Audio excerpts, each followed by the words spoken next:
Donc, avec les propos très contestés de Claude Guéant, le ministre de l'Intérieur, sur les civilisations, ce matin, le député martiniquais Serge Letchimy a provoqué une véritable bronca à l'Assemblée lors des questions au gouvernement. Il a interpellé le ministre sur ses propos qu'il juge indignes et provoqué ainsi le départ du gouvernement de la majorité. Je vous propose de regarder les remous qui ont eu lieu ce matin à l'Assemblée nationale. Monsieur le Premier ministre, nous savions que pour M. Guéant, la distance entre immigration et invasion est totalement inexistante et qu'il peut savamment entretenir la confusion entre civilisation et régime politique. Ce n'est pas un dérapage, c'est une constante parfaitement volontaire. En clair, c'est un état d'esprit et c'est presque une croisade.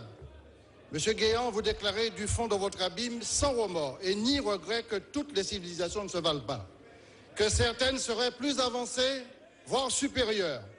Non, monsieur Guéant, et non à vous aussi, ce n'est pas du bon sens, c'est simplement une injure qui est faite à l'homme. C'est une négation de la richesse des aventures humaines.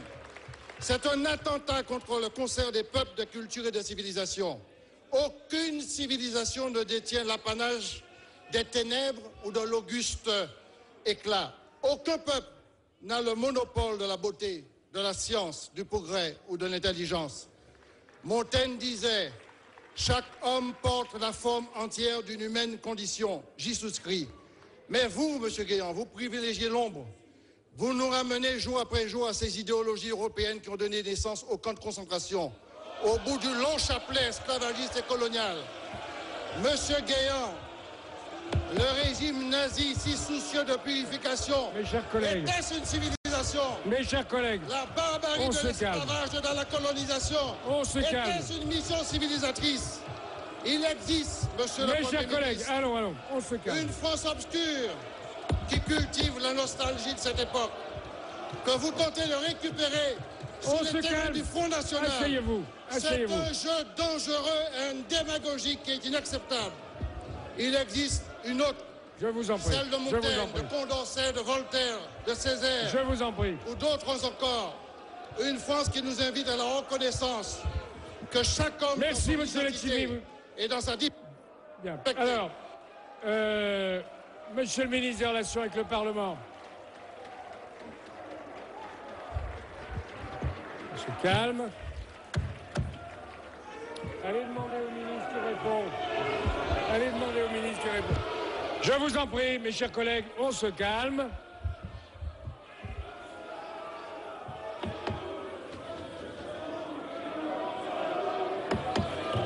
Monsieur le ministre des Relations avec le Parlement. Y a-t-il une réponse? Cette intervention appelle-t-elle une réponse du gouvernement?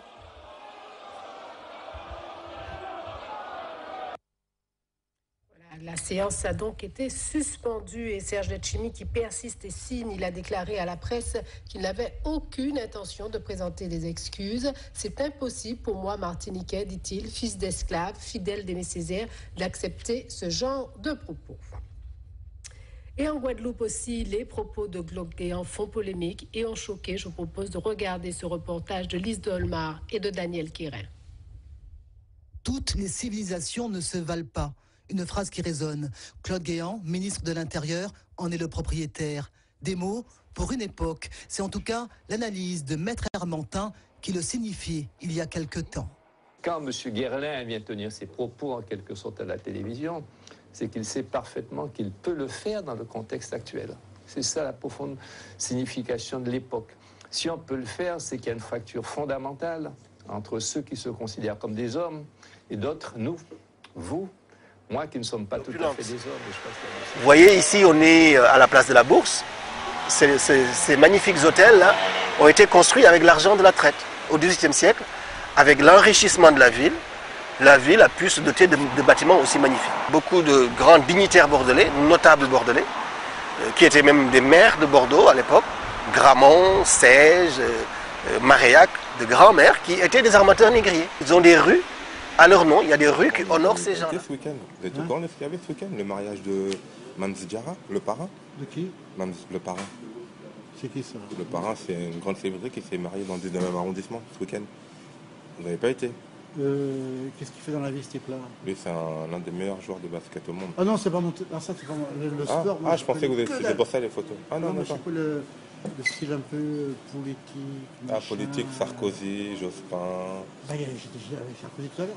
Ah, vous êtes avec Sarkozy tout à l'heure? Oui, tout à l'heure. Ah, ouais. Ah, vous êtes de la haute, alors. Il pleuvait, tout mouillé, il pleuvait. Ouais, je vois ça. Ouais. Non, je m'infiltre. Ah ouais? Je ne peux rien dire. Mais est-ce qu'il y a un plan? Il y a une planque pour moi là-bas. Ah non, mais ah non, pas pour... Ah, les noirs, non. Ils vont pas là. C'est normal, ça se comprend. Bah pourquoi quand même? Non, mais si moi je vais à la tour du roi de... Parce qu'en Côte d'Ivoire, il y a des coups, il y a des rois encore. C'est pas des rois en Côte d'Ivoire. Oui, mais bon, moi maintenant vous êtes... Ouais, mais vous êtes infiltré avec Sarkozy. Vous pouvez me faire rentrer dedans, moi. Pourquoi? Parce que je suis noir. Bien sûr. Ouais, mais bon, je suis un être humain comme tout le monde. Ah non, noir. Et un noir? Pas pareil. Ah si, c'est pareil. Non, mais c'est entre nous, il faut répéter. Entre nous, il faut répéter. Non. Bah si, c'est pareil. C'est entre nous, pour répéter. Oui, entre nous, ouais. Mais pourquoi? Officiellement, on dit oui, c'est pareil, mais en réalité... Pourquoi? Mais pourquoi les noirs, ils sont... Parce que c'est comme ça, il n'y a pas à discuter. Mais pourquoi il n'y a pas à discuter? C'est nous qui avons décidé ça. Ah d'accord. Donc c'est vous qui décidez tout en relieu, c'est la haute. Entre nous, pour l'instant, on est dominant. Pour l'instant. Ouais. Mais pourquoi vous êtes dominant? Parce qu'on a détruit tout le monde. Il y a 200 ans, 300 ans, à peu près environ. Donc les noirs, c'est de la merde. Quand on a eu la connaissance de la poudre à canon, oui. Ouais. Par les Chinois, par les Arabes, enfin, on a acquis toute leur connaissance. Alors là, on a maximum, je boum. Ah ouais, d'accord. Mais là, en fait, les noirs, ils sont pour rien, quoi. J'ai pas le droit de vous le dire, ça. Oui, mais entre nous, on s'en fiche, on se connaît pas. Voilà, en gros, ils sont pour rien. C'est ce qu'ont lieu. C'est ce qu'ont lieu et sa conclusion dans lieu. Mais c'est entre nous, mais ne répétez pas. Ah, je vais pas le répéter, voyons. Jouer les jeux des blancs. Il faut toujours jouer les jeux des blancs. Il faut jouer le jeu des gagnants. Donc moi, les noirs, je joue le jeu des des gagnants. Moi, je joue le jeu des gagnants. Donc les noirs, c'est des perdants. Dites-le, avouez-le. Bien sûr, mais il y a quelques noirs qui sont intelligents qui jouent le jeu des gagnants. Mais eux, c'est des corrompus parce qu'ils retournent leur bête. Non, c'est à notre époque. Ouais. En gros, les noirs, ils sont bons à rien, quoi. Ça, personne ne vous le dira vraiment, monsieur. Mais vous, selon vous. Moi, c'est votre opinion qui me... C'est évident, monsieur. Mais pourquoi? C'est la nature qui veut ça. Il en manque des chromosomes. Ah, il manque des chromosomes au noir. Sinon, écoutez, ils ont toutes les richesses du monde. Ouais. Il n'y a jamais d'hiver là-bas. Ils ont un territoire gigantesque. Ouais. Comment c'est ça qu'ils ne dominent pas le monde, ce type-là? Du moment, comment c'est qu'ils n'ont pas des frontières comme la Chine? Comment c'est qu'ils n'ont pas un Mao Tse-tung qui dit c'est la Chine, tu entres pas. C'est pas normal, vous comprenez, il y a un problème là. Mais comment ça se fait? Ah, ça je sais pas. C'est qu'il y a 500 ans, on a bien travaillé. Ah ouais? Vous avez exterminé, on a éliminé tous les meilleurs. Tous les meilleurs noirs ont été exterminés. Donc là, tous les noirs qui restent, c'est la grosse merde. Maintenant, on a pu remettre des armes, on met un peu quelques petits microbes par-ci par-là, des microbes par-ci par-là. C'est quoi les microbes? C'est cool, la guerre bactériologique, c'est parce que ça existe quand même. Ah, d'accord. Bactériologique, la guerre. Quelques petits microbes par-ci par-là. Et un truc que vous ne savez pas, c'est qu'en ce moment, je veux dire un secret, c'est pas un secret. Vous savez que la Somalie a été déclarée sécheresse gigantesque. Mais il y a un truc que je comprends pas. On vous met un homme noir en face de vous et un autre blanc. Oui. Pourquoi le blanc il serait supérieur au noir? Parce que c'est comme ça, c'est malheureux, c'est triste. Je sais que c'est pas juste. Pourquoi c'est pas juste? Mais c'est comme ça. La nature, elle est cruelle, la nature, elle est cruelle. Ah merde. Et Ramayad alors?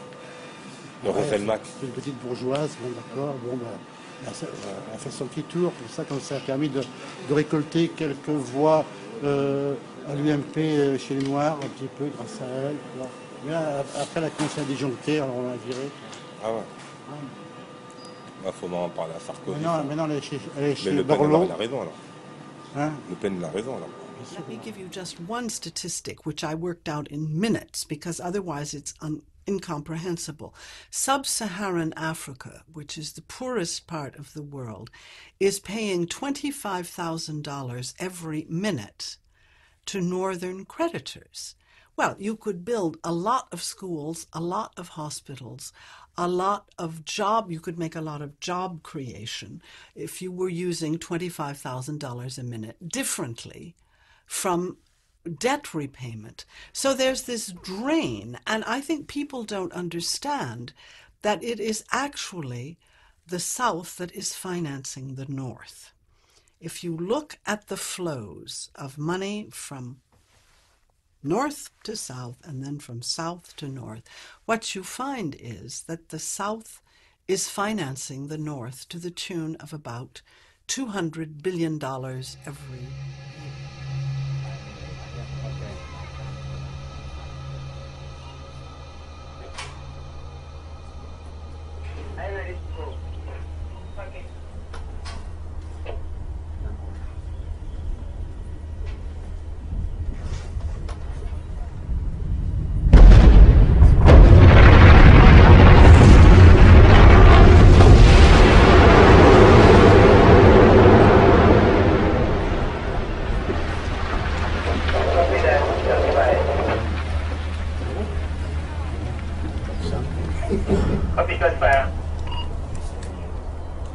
Yeah, you may go down to inspect the shot when the dark and fume disappears. Okay. Yeah, then I'll come in. Very short.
ressources de l'Afrique, mais on n'aime pas les Africains. Hein? Il y a une chanson qui dit.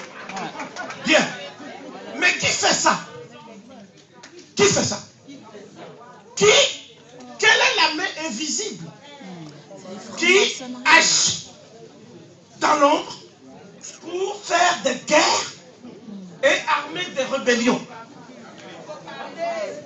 D'abord, je voudrais dire que je respecte les prises de position et les engagements philosophiques de tout le monde.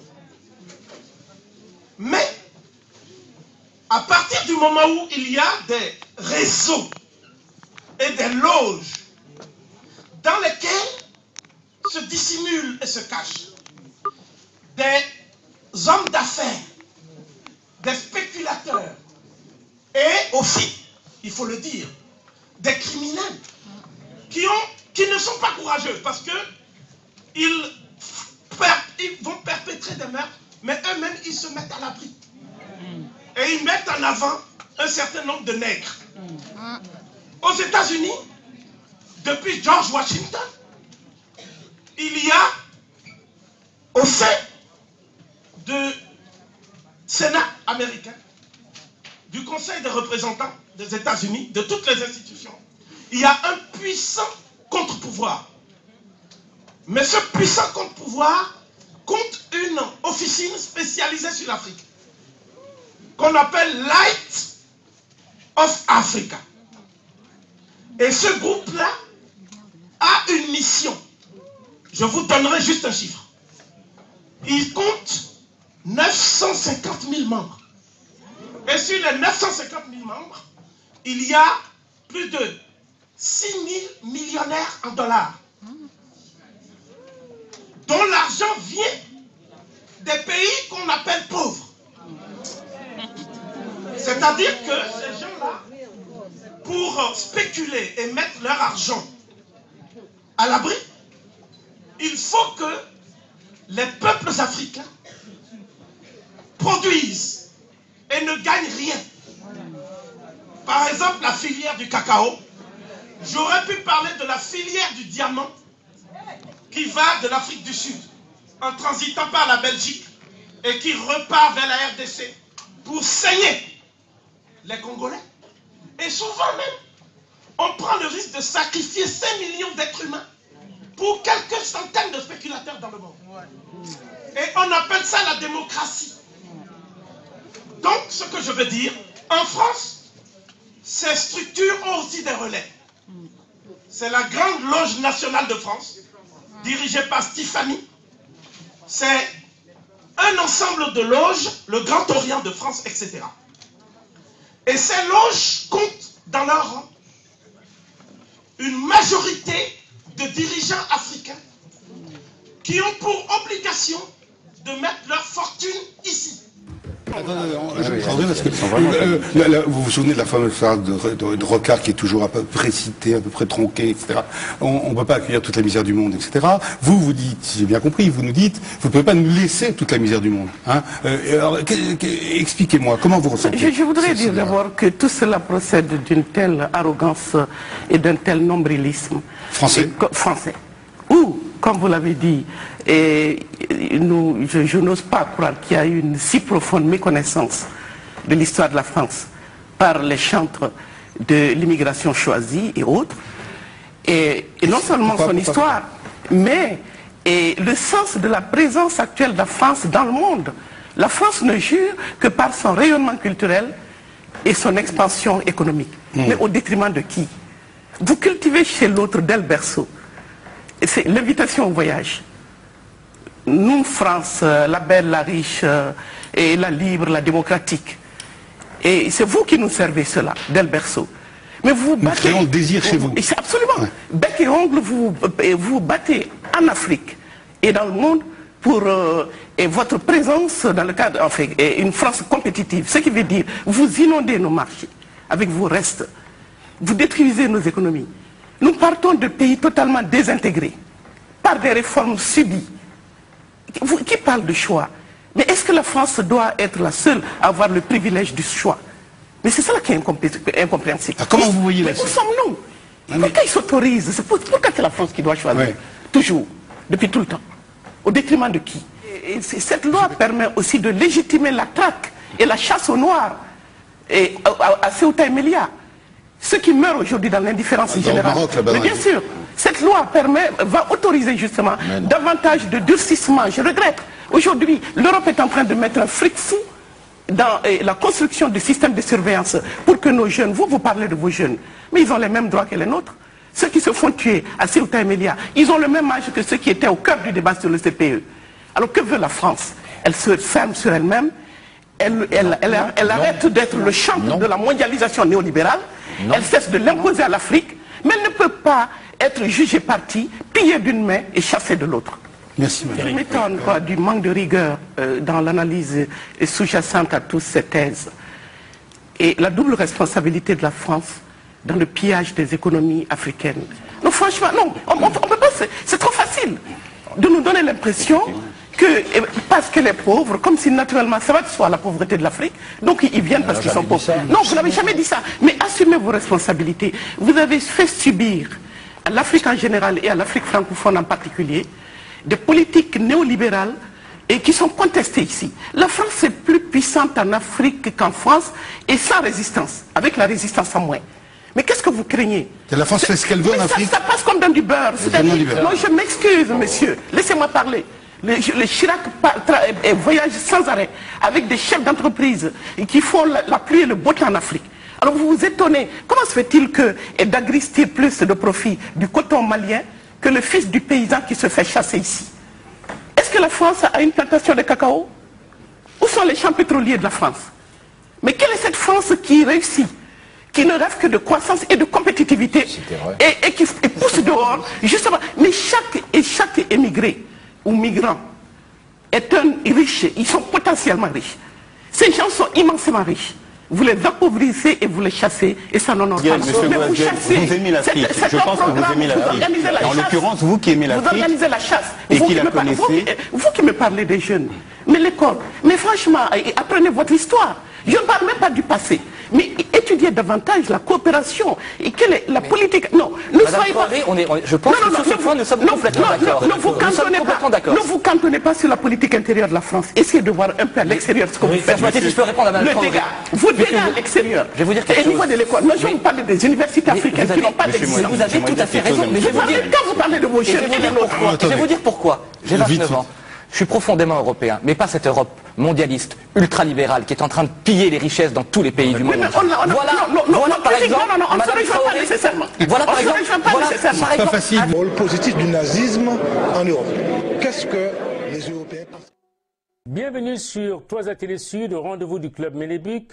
Alors aujourd'hui, nous allons parler ou discuter autour des comptes d'opération. Alors, pour en parler, un invité exceptionnel, Nicolas Agboou. Il est professeur de sciences et d'économie en fait et de gestion et également en fait en France. Il est également auteur d'un ouvrage, Le franc CFA et l'euro contre l'Afrique. Docteur en sciences politiques, bienvenue professeur. Merci de m'avoir invité. Alors donc pour en parler, un petit rappel sur ce que nous avons déjà eu l'occasion d'évoquer donc dans ce rendez-vous du Club Ménébuc, à savoir sur le franc CFA, nous avons parlé donc des institutions donc de cette monnaie, et aussi des 4 principes qui régissent la zone CFA. Alors, premier principe, la libre convertibilité. Deuxième principe, la fixité, donc la fixité des parités. Troisième principe, la libre transférabilité. Et le quatrième, à savoir le principe de la centralisation des changes, ou ce qu'il est convenu d'appeler les comptes d'opération. Qu'est-ce qu'un compte d'opération, professeur? Bien, alors avant d'en parler, je voudrais simplement dire à ceux qui nous écoutent que le franc CFA veut dire le franc des colonies françaises d'Afrique. C'est une invention purement de la France, c'est la propriété en dernier ressort de la France. Et que toutes les 3 banques centrales qui régissent la vie des Africains, en Afrique francophone, sont inféodées, sont soumises à la Banque de France.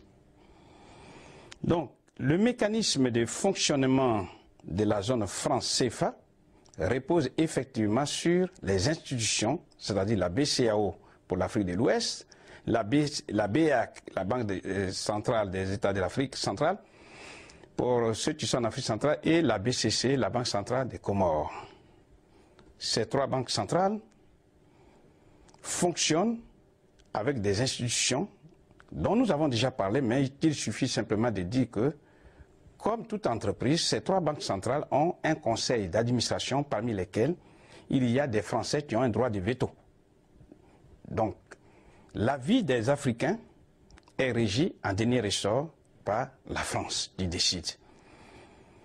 Et comme si les conseils d'administration ne suffisaient pas pour bloquer les Africains, il y a 4 principes dont nous avons parlé déjà, tout à l'heure, oui. À savoir le principe de la libre convertibilité du franc CFA, hier en franc français et maintenant en euros, C'est-à-dire, aujourd'hui, si vous avez un seul euro, non, si vous avez 655,957 francs CFA, on vous donne 1 euro. D'accord.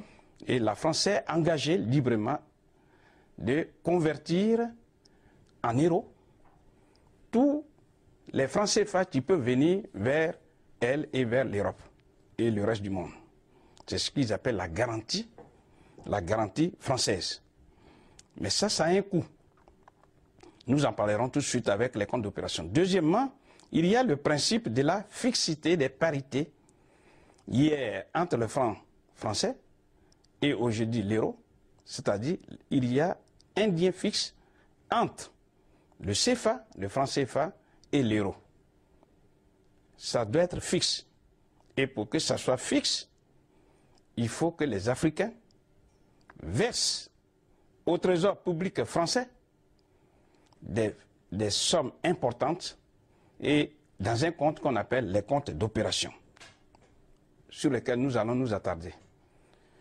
Et il y a un autre principe. Le troisième, c'est le principe de la libre transférabilité des fonds, c'est-à-dire des capitaux,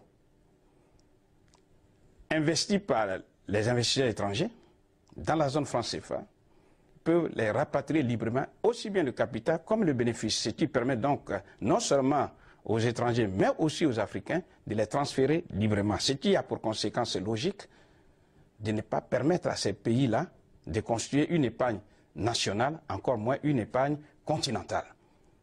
Dans ce contexte-là, ces pays-là sont condamnés à vivre de l'endettement, puisqu'ils ne peuvent même pas s'autofinancer. Alors, après donc avoir énoncé le principe de la libre convertibilité, le principe de la fixité des parités et le principe de la libre transférabilité, il faut maintenant amplement expliquer le principe de la centralisation des champs qu'on appelle les comptes d'opération, parce que c'est ça qui soutient tous ces principes-là. Oui, mais alors, professeur, il paraît que la rumeur avance d'une éventuelle, je dirais, dévaluation du franc CFA, mais en plus, on dit que le franc CFA est une monnaie forte, professeur, par rapport en fait à d'autres monnaies que l'on connaît aujourd'hui. Et une monnaie forte est convertible en euros. Donc avec l'euro, on peut avoir du franc CFA et vice-versa. Alors est-ce que sa répudiation que vous souhaitez n'est pas un danger pour l'Afrique? Bien. D'abord, il faut sortir de la sous-information les Africains.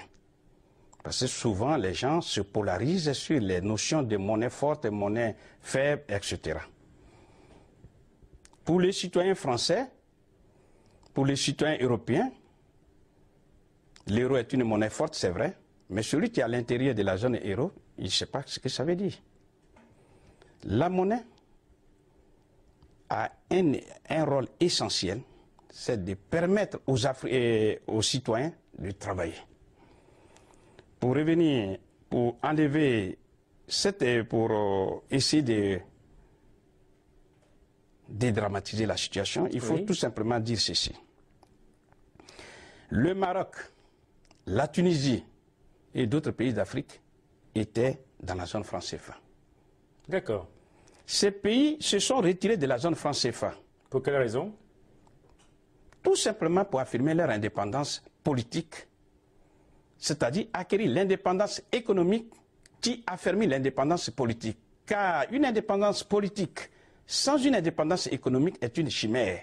Or, le summum de l'économie, c'est la monnaie. Donc, dans ce cas précis, je voudrais donner quelques chiffres, puisque nous n'avons pas assez de temps. Au moment où nous parlons, pour 1 euro, on donne 12 dirhams. Dirham étant la monnaie du Maroc. 12 seulement. Pour 1 euro, il faut 1,7. Simplifions, parce que je ne suis pas là pour les chiffres. Il faut au maximum 2 dinars. Dinar étant la monnaie de la Tunisie. D'accord. Voilà des pays qui se portent très bien. Des pays africains. Des pays africains qui hier étaient dans le joug monétaire français, se sont retirés. Aujourd'hui où nous parlons, eh bien, le Maroc vient de signer des contrats importants pour acheter les TGV, plus de 3 milliards, etc. Qu'est-ce que les Africains gagneraient, professeur, en fait, à se débarrasser du franc CFA? Parce qu'on parle souvent de la monnaie forte, qui sont des notions qui sont là pour embrouiller les Africains. Je donne un autre exemple. L'Indonésie est un pays développé par rapport à tous les autres pays d'Afrique. Pour 1 euro, on donne la monnaie de là-bas qu'on appelle le baht, 12 000 bahts pour 1 seul euro. Et pourtant, ce pays-là se porte bien. Je continue. L'Iran, qui fait peur aux États-Unis. Pour 1 euro, on donne 12 000 rials. C'est la monnaie des Iraniens. Et enfin, dernier exemple, tout le monde connaît le Vietnam. Le Vietnam a eu à être comment on appelle, attaqué par le pays le plus puissant du monde pendant plus de 10 ans. Mais aujourd'hui où nous parlons, il y a partout, que ce soit en Côte d'Ivoire, un peu partout, le riz du Vietnam. Les Vietnamiens sont mis au travail grâce à leur monnaie qu'on appelle le dong.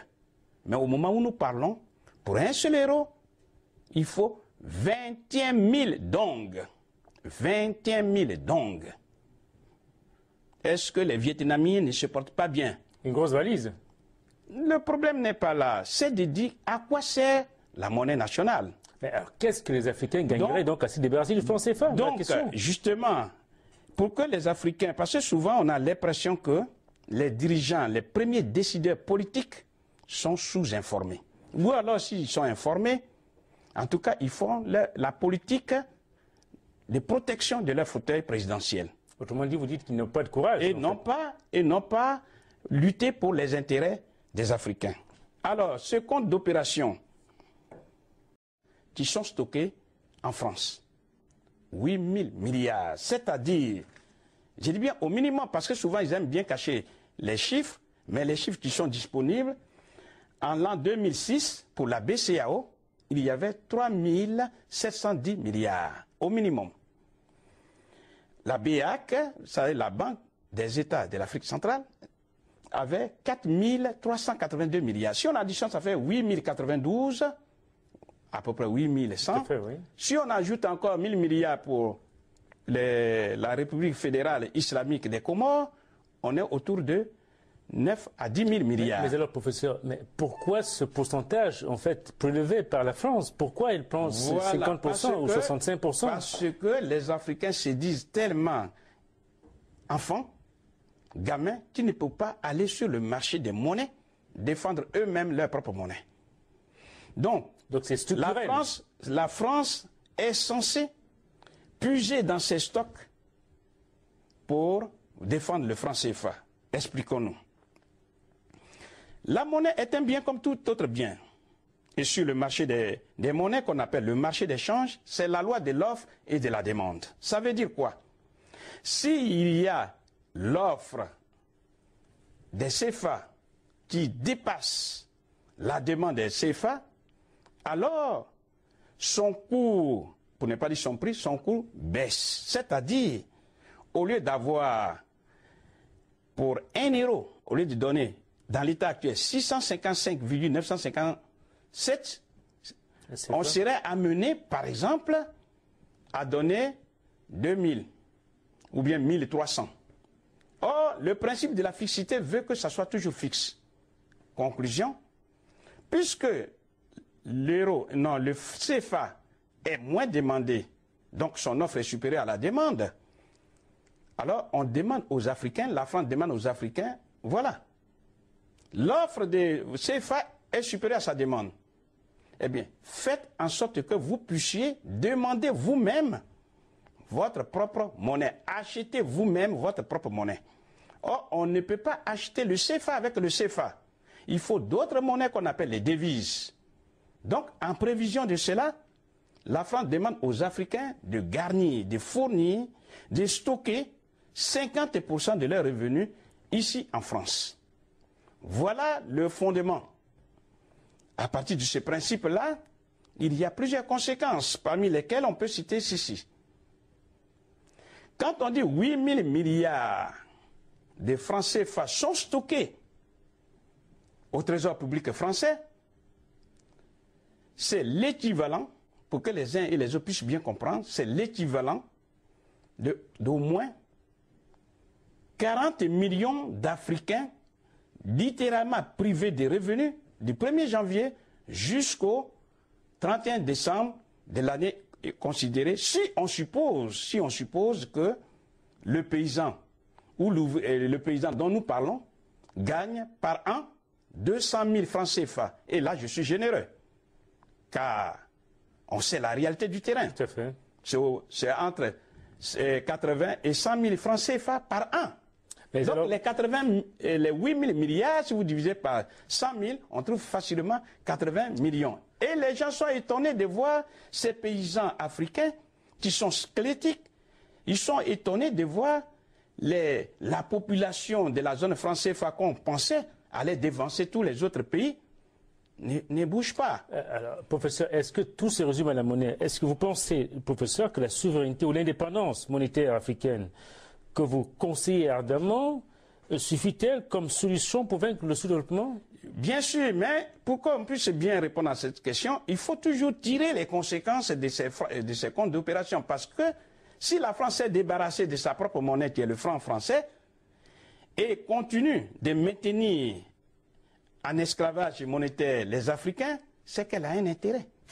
Et ce sont ces éléments-là qu'il faut relever. Montrer aux Africains, car le changement de l'Afrique ne peut venir que de la base. Et il faut informer rationnellement, de façon froide, la base, qui va secouer là-haut.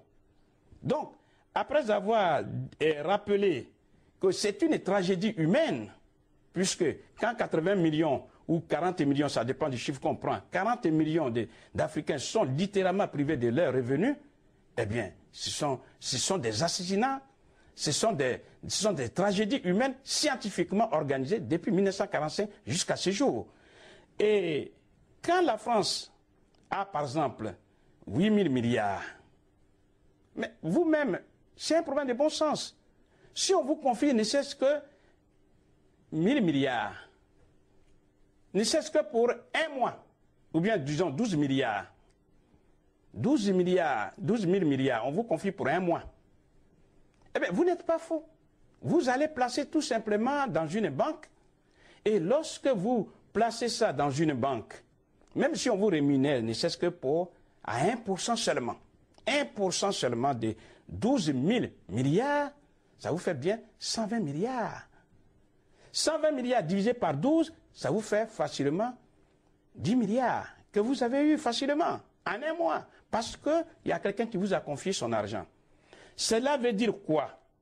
Eh bien, la France utilise judicieusement ces capitaux phénoménaux que ces anciennes colonies lui confient pour pouvoir placer ces capitaux avec des taux rémunérateurs. Elle prend la différence et avec ces capitaux-là, elle va endetter ces Africains. C'est-à-dire, va leur dire, bon, voilà, nous sommes amis, donc, je vous prête à un taux d'intérêt de 8 à 10% par exemple. C'est-à-dire, on prend l'argent des Africains pour aller endetter les Africains. Et il n'y a que les Africains, seuls au monde, qui peuvent donner une arme à leur propre bourreau.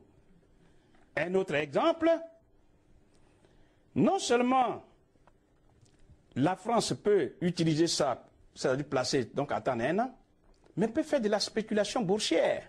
C'est-à-dire, quand on convertit les 8 000 milliards en euros, eh bien, avec ça, elle achète des dollars.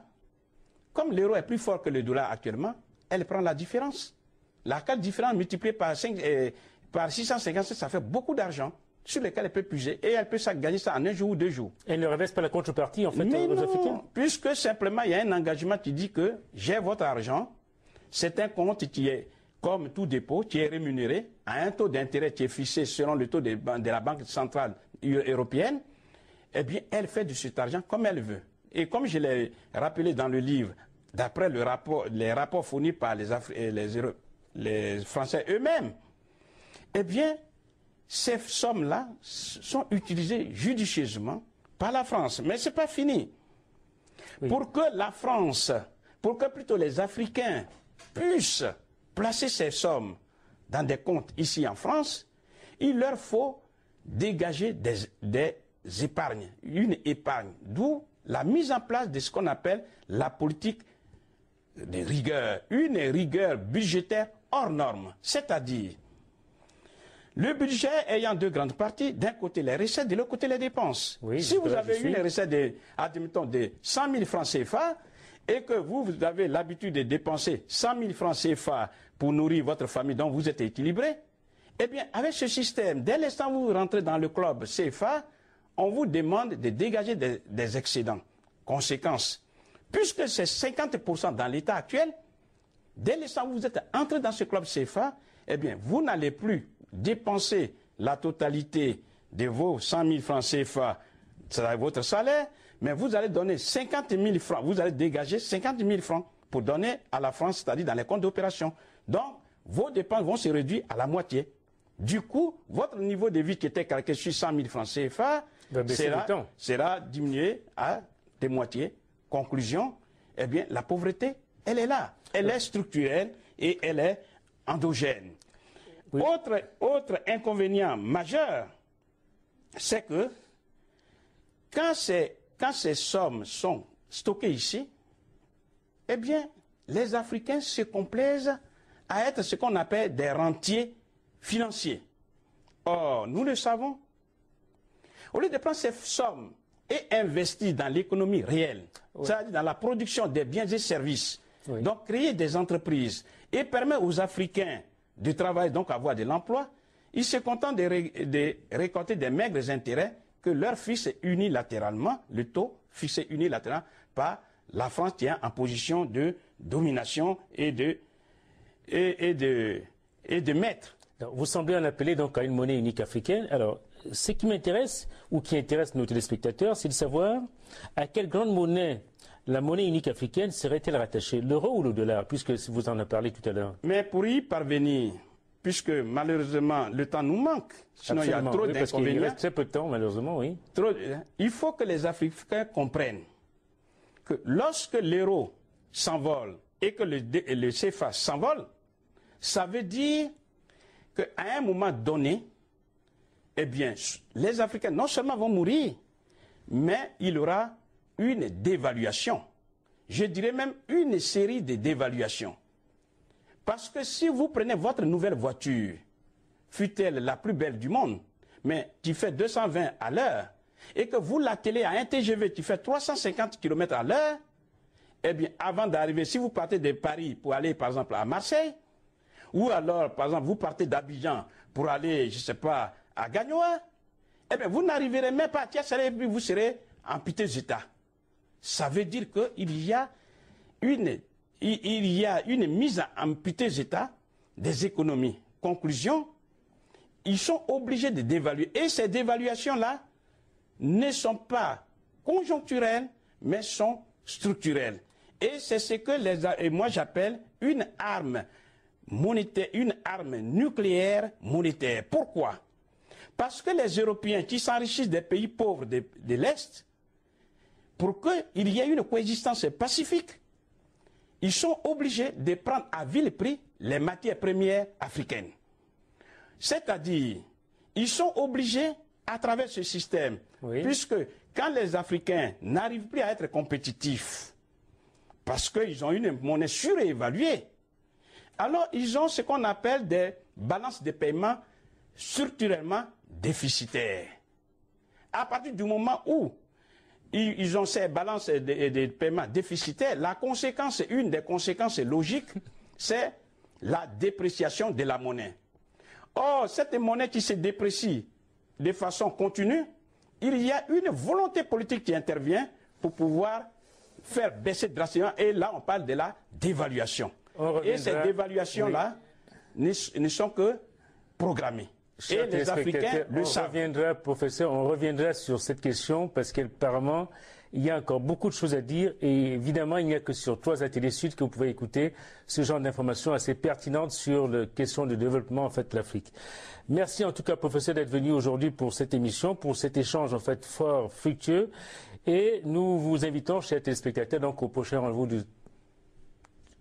rendez-vous du Club Menebuc sur Toisa Télé Sud. Une fois de plus, merci à tous et à très bientôt. Merci. J'espère que je reviendrai pour effectivement proposer des solutions, car les solutions existent. Absolument, c'est Toisa Télé Sud. On oublie seulement une chose, c'est qu'une grande partie de l'argent qui est dans notre porte-monnaie vient précisément de l'exploitation depuis des siècles de l'Afrique. Pas uniquement, mais beaucoup viennent de l'exploitation de l'Afrique. Alors, il faut avoir un petit peu de bon sens, je ne dis pas de générosité, de bon sens, de justice, pour rendre aux Africains, je dirais, ce qu'on leur a pris, d'autant que c'est nécessaire si l'on veut éviter les pires convulsions ou difficultés avec les conséquences politiques que ça comporte. Le bienfaisant, le miséricordieux loué soit Allah, Seigneur de tous les mondes.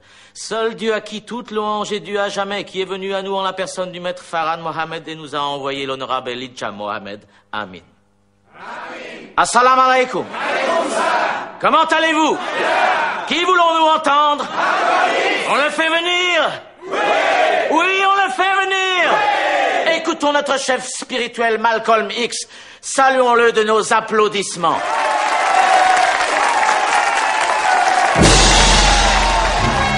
Frères et sœurs, je suis ici pour mettre le blanc en accusation. J'accuse le blanc d'être le plus grand assassin sur cette terre. J'accuse le blanc d'être le plus grand kidnappeur sur cette terre. Nulle part en ce monde où il est passé, le blanc peut dire qu'il a créé la paix et l'harmonie. Partout où il est passé, il a semé le chaos. Partout où il est passé, il a semé la destruction. C'est pourquoi je l'accuse. Je l'accuse d'être le plus grand kidnappeur sur cette terre. Je l'accuse d'être le plus grand assassin sur cette terre. Je l'accuse d'être le plus grand voleur, le plus grand esclavagiste sur cette terre. J'accuse le blanc d'être le plus grand mangeur de porc sur cette terre. Le plus grand ivrogne sur cette terre. Il ne peut nier ces accusations. Vous non plus, vous ne pouvez nier ces accusations. Nous sommes la preuve vivante de ces accusations. Vous en êtes la preuve vivante. Tu n'es pas américain, tu n'es qu'une victime de l'Amérique. Tu n'as pas choisi de venir ici. Il n'a jamais dit, frère noir, sœur noire, viens avec moi, nous bâtirons ensemble l'Amérique. Il a dit, vous les nègres, à fond de cale, je vous expédie là-bas et vous travaillerez pour la construction de l'Amérique. Que tu sois né ici ne fait pas de toi un Américain. Je ne suis pas américain, tu n'es pas américain. Tu n'es qu'un parmi les 20 millions de Noirs qui sont les victimes de l'Amérique. Toi et moi, nous n'avons jamais connu la démocratie. On n'a jamais connu la démocratie dans les champs de coton de Géorgie. Il n'y avait pas de démocratie là-bas. On n'a jamais connu la démocratie dans les rues de Harlem, de Brooklyn, de Détroit ni de Chicago. On n'a pas connu la démocratie là-bas, non. On n'a jamais connu la démocratie. Tout ce qu'on a connu, c'est l'hypocrisie. Le rêve américain ne connaît pas. Nous vivons chaque jour le cauchemar américain.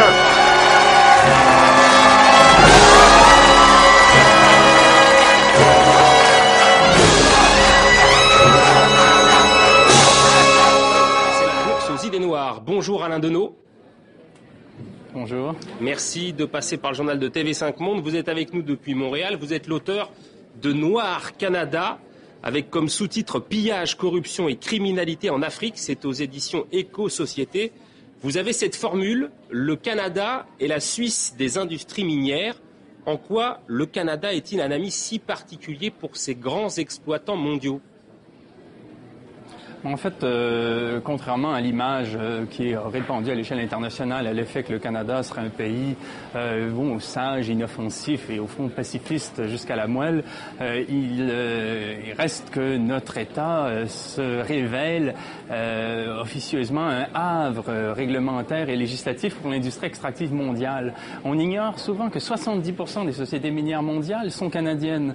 Ça veut dire que, à peu près 3 sociétés minières sur 4 dans le monde est enregistrées enregistrée au Canada, le plus souvent cotée en bourse à Toronto, et que cette industrie qui est pointée du doigt dans une documentation internationale pléthorique là, par rapport à des cas graves, là on parle de corruption, de trafic d'armes, de collusion avec des seigneurs de guerre, de pollution massive, d'évasion fiscale de grande envergure, ainsi de suite. Donc cette filière minière qui donc se trouve pointée du doigt par cette documentation-là se trouve en quelque sorte sous la protection d'un état de complaisance par rapport à elle qu'est le Canada. Et donc dans notre travail, nous, l'équipe avec laquelle je travaille et moi-même, nous essayons de comprendre ce qu'il en est de ce système canadien réglementaire là, quant à l'industrie minière mondiale. Alors justement, donnez-nous s'il vous plaît quelques exemples de pays qui subissent cette industrie minière canadienne. Oh bon, malheureusement, il y en a énormément. Je veux dire, en Amérique latine, en Afrique, en Asie, en Europe de l'Est, plusieurs pays, effectivement, voient apparaître des sociétés minières qui obtiennent des concessions, souvent dans des conditions assez troubles, là, surtout quand il y a des conflits armés, et peuvent provoquer le pire, souvent, trop souvent, en matière environnementale, sociale, sécuritaire, fiscale, politique, ainsi de suite. Et ce qui fait la spécificité du Canada, c'est qu'au Canada, on s'est engagé dans les années 1990 à attirer les sociétés minières mondiales dans la législation. Et comme on sait aujourd'hui avec la mondialisation économique, les chefs d'État sont souvent des courtiers qui vendent des avantages juridictionnels aux investisseurs internationaux. Alors on a des sociétés qui viennent d'Australie, des États-Unis, d'Israël, de Suède, de Belgique pour s'enregistrer au Canada et profiter d'un cadre législatif et juridictionnel avantageux pour elles. Ici, par exemple, au Canada, du fait qu'on soit une ancienne colonie, il y a un système boursier qui favorise la spéculation. On a des incitatifs fiscaux pour amener les investisseurs institutionnels, comme les banques, les fonds de retraite, les compagnies d'assurance, à placer leurs actifs spécifiquement dans le domaine minier. Donc on a une sorte de pipeline d'argent qui part de Toronto là, et qui alimente les projets miniers, même les plus controversés, dans le monde. On a aussi une diplomatie de complaisance là, qui constitue une sorte de lobby minier informel dans les pays du Sud où se trouvent présentes les sociétés canadiennes en grand nombre et qui va mettre sous pression les États pour qu'ils adoptent des codes miniers outrancièrement avantageux pour l'industrie extractive, ainsi que tout un plan de développement en ce qui concerne les infrastructures routières et autres, de façon à favoriser l'exploitation des minerais, bien que cela se fasse parfois, souvent et trop souvent, au détriment des populations. Sans parler d'un cadre légal qui fait qu'il est très, très, très difficile ici de poursuivre aux civils, aux criminels, les sociétés pour ce qu'elles auraient commis à l'extérieur de nos frontières. Donc on a cette espèce de paradis réglementaire, cette espèce de paradis judiciaire qu'est le Canada et qui offre en quelque sorte des avantages réglementaires, législatifs, financiers et autres, fiscaux, à une industrie qui se trouve ici donc aux anges. Vous parliez de la bourse de Toronto. Elle récupère en fait beaucoup d'argent, c'est notamment via des fonds de placement. C'est en fait les Canadiens qui placent leur argent pour ensuite être redistribués pour qu'ils puissent toucher une retraite. Est-ce qu'ils sont d'abord au courant de ce système-là et comment le vivent-ils tout simplement ? Oui, la question est tout à fait éminente. Là. Quand on dit effectivement que les investisseurs institutionnels sont amenés à placer leurs actifs spécifiquement dans le domaine minier au Canada, il faut voir qu'ils ont entre les mains l'épargne que les Canadiens leur confient. Donc les citoyens canadiens se trouvent en quelque sorte régulièrement à cotiser dans des fonds de tout genre et trouvent en quelque sorte des avantages à ce que l'industrie canadienne se comporte comme elle le fait à l'étranger, puisque leur propre épargne est étalonnée sur les résultats de cette industrie. Cela dit, tout se fait dans une relative ignorance.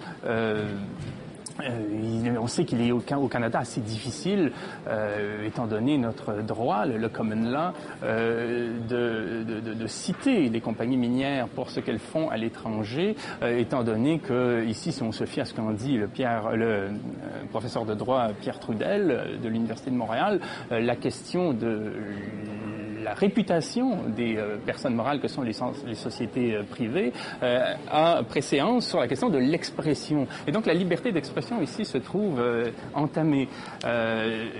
Donc il est plus difficile de critiquer les sociétés pour ce que l'on dit d'elles dans une documentation internationale pléthorique qu'on ne pourrait le faire aux États-Unis, par exemple.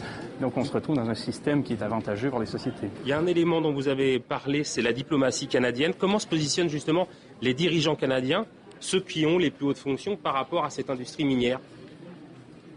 Ben, il est intéressant de voir qu'un grand nombre de premiers ministres canadiens, une fois à la retraite, travaillent pour ou dans une société minière. Je pense à Joe Clark, à Jean Chrétien, à Brian Mulroney, qui sont des acteurs importants du secteur minier, notamment en Afrique ou ailleurs. Il y a le fait aussi que la diplomatie canadienne comme telle travaille à la Banque mondiale pour que dans les pays du Sud, on développe des codes miniers qui ressemblent drôlement à ceux du Canada, qui sont, comme je le disais tout à l'heure, un legs de notre époque coloniale et qui sont tout à fait avantageux pour l'industrie extractive, notamment en ce qui concerne les redevances, la fiscalité, les droits à polluer, et ainsi de suite, quoi. Donc on se retrouve à mettre sous pression les pays du Sud pour qu'ils adoptent un code d'investissement et un code minier qui profite à l'industrie. Et le Canada est actif en cela, sans parler de la présence de diplomates canadiens pour mettre sous pression les États quand les sociétés minières ont besoin qu'on exproprie des populations civiles ou qu'on développe le territoire de façon à faciliter son travail. Et vous savez, il y a des citations qui ne sont pas piquées des verres. Il y a une diplomate canadienne qu'on cite dans notre livre, Le Noir Canada, qui dit « Si la diplomatie canadienne soutient coûte que coûte l'industrie minière dans le monde, c'est pas qu'elle est de mèche avec elle, mais c'est que les Canadiens se sont trouvés à placer tellement d'actifs à titre individuel dans cette industrie, selon le système que j'expliquais tout à l'heure, qu'il faut défendre le bien public canadien en soutenant cette industrie coûte que coûte à l'étranger.